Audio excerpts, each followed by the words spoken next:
नमस्कार दोस्तों, स्वागत है आपका स्टडी फॉर पीसीएस में। आज हम देखेंगे साल भर का जो करंट अफेयर है उसके बारे में। कुछ स्क्रीनशॉट्स मैंने लिए हैं आपके लिए, तो आज हम चर्चा करेंगे डिटेल में इनके बारे में। यहाँ से कम 10 क्वेश्चन आने के हैं करंट अफेयर के।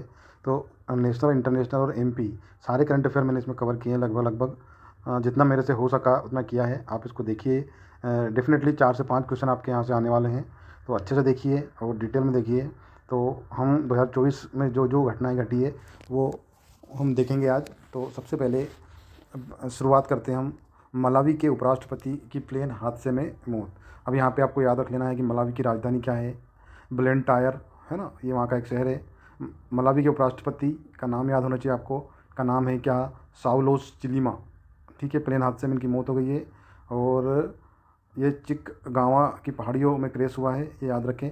नॉर्मल याद रखना है, मलावी के उपराष्ट्रपति की मौत हुई है, उनका नाम क्या है, उनका नाम आपको याद रखना है। नाम यहाँ से आपको पता चल जाएगा, साउलोस चिलीमा। ठीक है दोस्तों, नेक्स्ट बात करते हैं हम। आपको पता होगा अभी next year, last year Orissa में चुनाव हुए थे। वहाँ पे किसको मुख्यमंत्री बनाया गया है। तो उड़ीसा के जो नए मुख्यमंत्री, उनका नाम याद रखें। क्योझर सीट से 4 बार विधायक रहे और मजबूत आदिवासी नेता मोहन चरण मांझी। आपसे उड़ीसा के मुख्यमंत्री का नाम पूछा सकता है। ये आदिवासी मुख्यमंत्री बने हैं और साथ ही 2 डिप्टी सीएम बनेंगे और उनमें एक महिला रहेगी। ठीक है, ये याद रखें आप। तो नॉर्मल याद रखें, उड़ीसा में चुनाव हुआ था 2024 में। वहाँ के मुख्यमंत्री कौन बने हैं? तो वहाँ के नए 15वें मुख्यमंत्री बने हैं, मोहन चरण मांझी जी को बनाया गया है। अब देख सकते हैं, गुड़ी पड़वा से गोरक्षा वर्ष मनाया जाएगा। तो गोरक्षा वर्ष कब से मनाया जाएगा? 2024 में गुड़ी पड़वा के दिन से इसकी घोषणा की गई है। मुख्यमंत्री की पूर्व में की गई घोषणा के मुताबिक इस साल गुड़ी पड़वा से अगले वर्ष तक गोवंश रक्षा, मतलब 2024 का जो वर्ष था, ये कौन सा वर्ष था? गोवंश रक्षा का वर्ष इसको हमने मनाया गया था। तो ये याद रखें। रातापानी को टाइगर रिजर्व बनाने पर सीएम की सहमति। तो आपको पता है रातापानी टाइगर रिजर्व बन चुका है। ये भोपाल के पास रायसेन में है और यहाँ पे इसको टाइगर रिजर्व बना दिया गया है। तो ये याद रखें आप। प्रस्तावित टाइगर रिजर्व यहाँ पे देख सकते हैं आप, रायसेन का जिले का जो है ये बनेगा। भोपाल है, सीहोर है, ये बफर क्षेत्र, ये सब आप याद रखें। अभी याद रखना केवल कि जो रातापानी है इसको टाइगर रिजर्व घोषित किया है। अब आपसे पूछा जा सकता है कि लेफ्टिनेंट जनरल उपेंद्र द्विवेदी को सेना प्रमुख बनाया है। मतलब हमारे जो थल सेना अध्यक्ष है, उनके जो अध्यक्ष बनाए गए हैं वो कौन है? तो लेफ्टिनेंट जनरल उपेंद्र द्विवेदी मौजूदा मनोज पांडे की जगह ये लेंगे, जो जून में रिटायर्ड हो गए थे। उनकी जगह किसको बनाया है? द्विवेदी जी को, लेफ्टिनेंट जनरल उपेंद्र द्विवेदी को। और ये क्यों प्रमुख है? क्योंकि ये हमारे एमपी में से जन्मे हैं। इनका जन्म 1 जुलाई 1964 को हुआ था, है ना। रीवा स्कूल से इन्हें पढ़ाई करी है, याद रखें आप। रीवा के पूर्व छात्र हैं। पूछा सकता है कि जो हमारे थल सेना अध्यक्ष इन्होंने कहाँ से पढ़ाई की है? तो रीवा का सैनिक स्कूल है, वहाँ से पढ़े हैं। ठीक है दोस्तों, अब नेक्स्ट देखते हैं हम।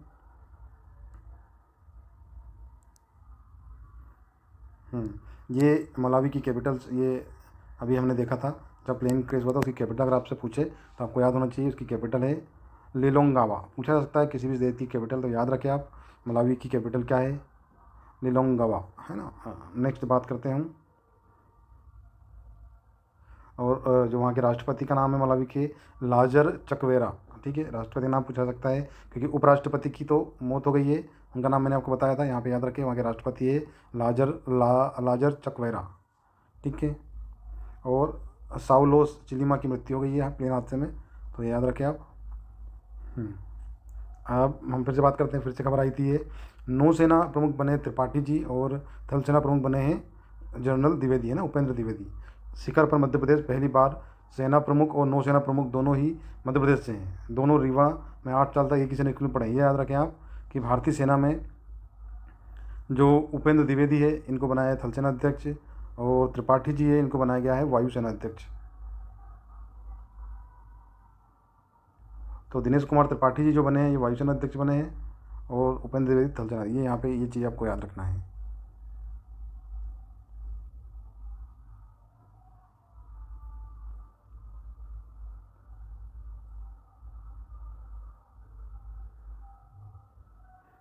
अब बात करेंगे, देश के 10 गांव बनेंगे 5G इंटेलिजेंस विलेज। इनमें से मध्य प्रदेश के 3 शामिल है। ये नाम याद रखें, आपसे पूछा जा सकता है कि मध्य प्रदेश के कौन से जो 5 गाँव 10 गाँव है उनमें से 3 मध्य प्रदेश में शामिल है। तो वो कौन कौन से हैं? 3 गाँव जो इंटेलिजेंस गाँव, 5G इंटेलिजेंस गाँव बनने वाले हैं। तो शिवपुरी जिले का बांसखेड़ी गाँव 5G इंटेलिजेंट गाँव बन चुका है। केंद्रीय संचार दूर मंत्री ज्योतिरादित्य सिंधिया ने बताया है 10 गाँव को 5G इंटेलिजेंट विलेज बनाने की घोषणा की गई थी। शिवपुरी का बांसखेड़ी है, याद रखें, है ना। एक पे जो हमारे सिंधिया जी हैं उन्होंने बताया है। दूसरा है शिवपुरी के साथ गुना और अशोकनगर, एक गुना और अशोकनगर के भी एक गाँव है, इनको चुना गया है। मतलब देश के जो 10 स्थान 5G इंटेलिजेंट विलेज बनेंगे उनमें से गुना संसदीय क्षेत्र के 3 जिले शामिल हैं। सुविधा से युवाओं को रोजगार और नए अवसर मिलेंगे। स्वास्थ्य, ठीक है, आप देख सकते हैं। पहला है कौन सा? बांसखेड़ी शिवपुरी का, ठीक है। गुना का रहेगा एक, साथ ही अशोकनगर का, ठीक है। तो ये याद रखें आप, है ना। 3 गांव जो है, बांसखेड़ी बन चुका है, 2 गांव और गुना और अशोकनगर से एक गांव रहेंगे।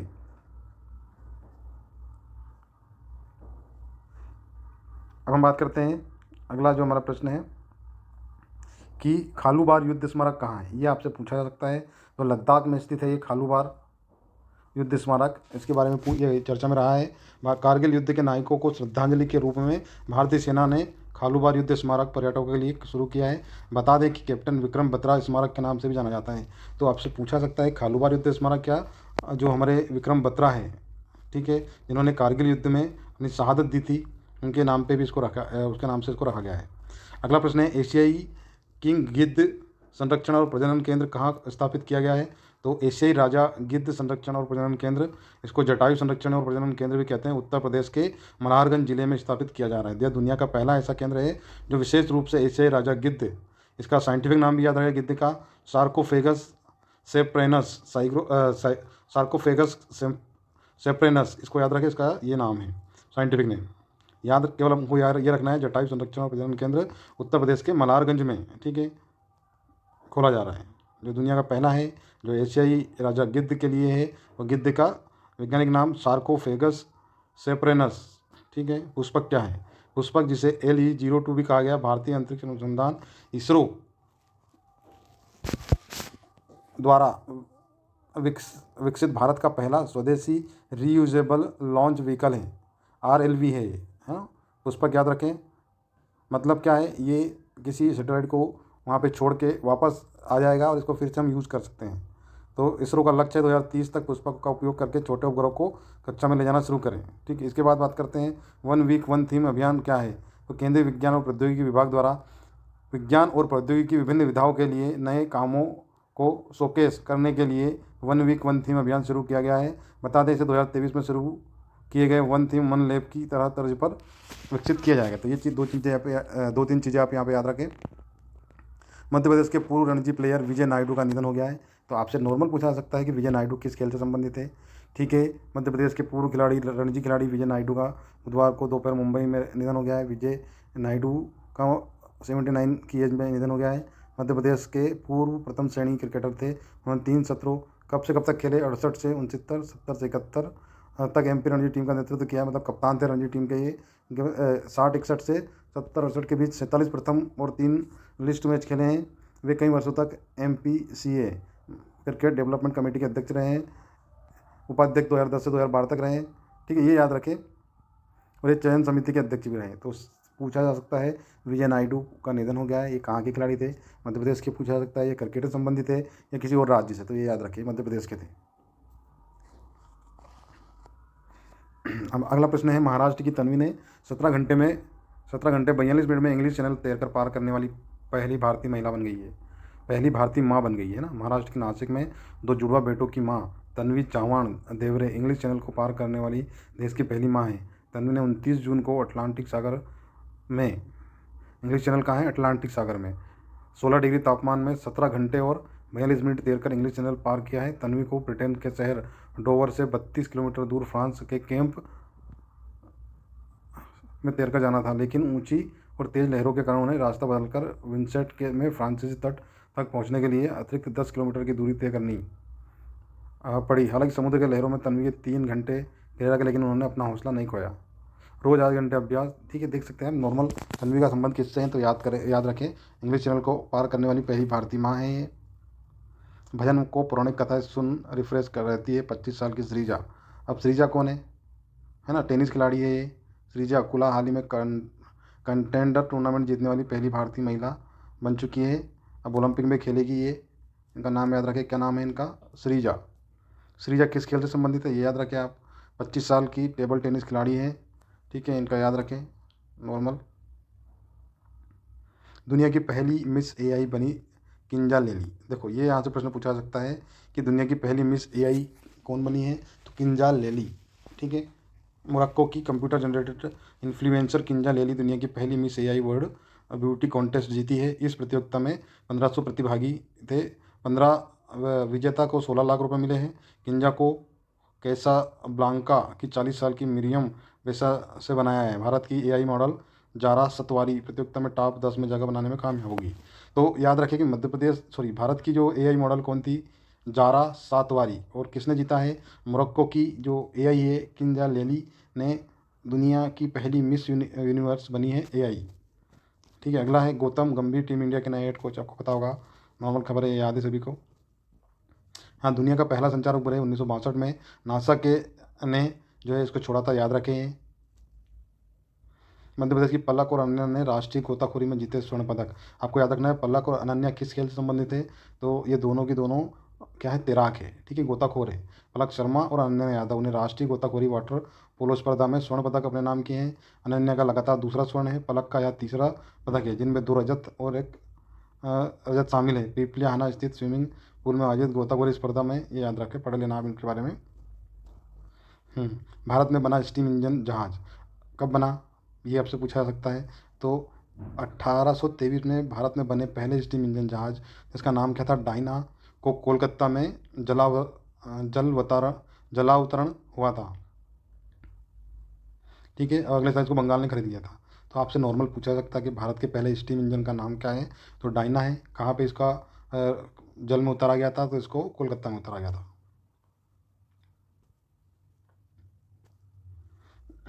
जस्टिस GS संधावलिया होंगे मध्य प्रदेश हाईकोर्ट के चीफ जस्टिस।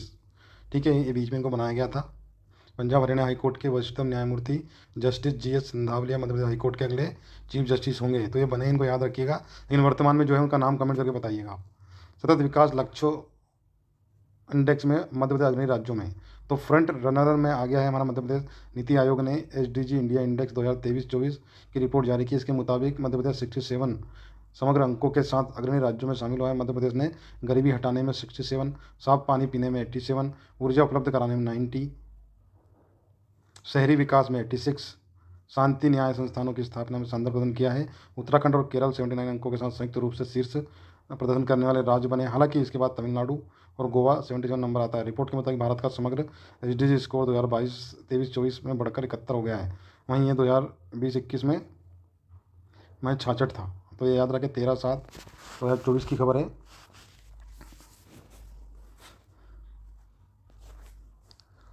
मध्य प्रदेश का नंबर याद रखें, 67 अंक के साथ ये फ्रंट रनर जिसको बोलते हैं, अग्रणी राज्यों में शामिल हुआ है। गरीबी हटाने में 67, पानी उपलब्ध कराने में 87, ऊर्जा में 90, है ना, शहरी विकास में 86। ठीक है, ये याद रखें आप। उत्तराखंड और केरल सबसे आगे हैं, ये भी याद रखें आप यहाँ से। देखिए, ये यहाँ से याद रखते, इसके बारे में पूछा जा सकता है, खबरों में था ये। 32 साल पहले बाढ़ में निकला था विदिशा का विजय मंदिर, अब इसे संवारेंगे। ठीक है, भोपाल से 65 किलोमीटर दूर विदिशा के ऐतिहासिक विजय मंदिर है। इसे औरंगजेब ने साल 1682 में तोपों से तुड़वा दिया था। मध्य प्रदेश सरकार इसे टूरिज्म स्पॉट के रूप में विकसित करने जा रही है। सदियों से मलबे और मिट्टी के टीले में दबाया मंदिर 1992 में आई बाढ़ में सामने आया था।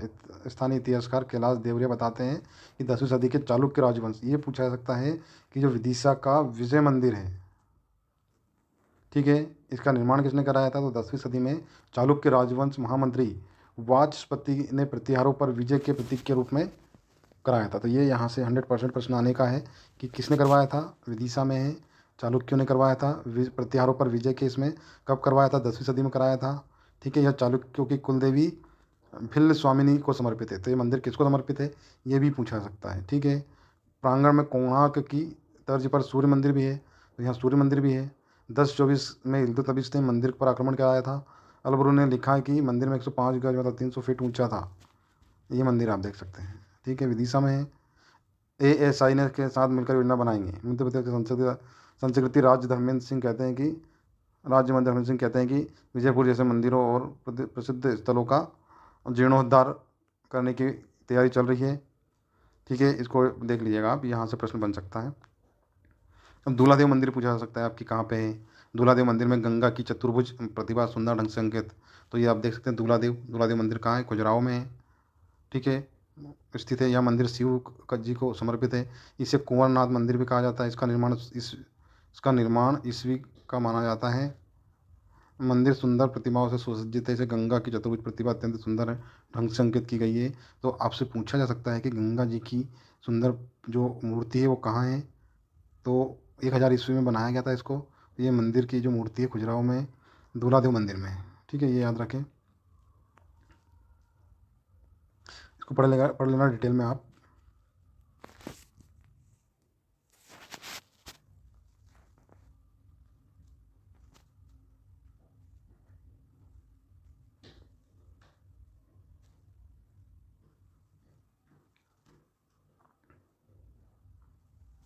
ठीक है दोस्तों, आज के लिए इतना ही। वीडियो लंबा हो रहा है। नेक्स्ट वीडियो में इससे आगे का कंटिन्यू करेंगे हम। हमने अभी कितने 30 पेज कर लिए हैं। 200 पेज लगभग हमारे पास यहाँ पे हैं, तो हम आगे कंटिन्यू करेंगे। आज के लिए इतना ही। धन्यवाद।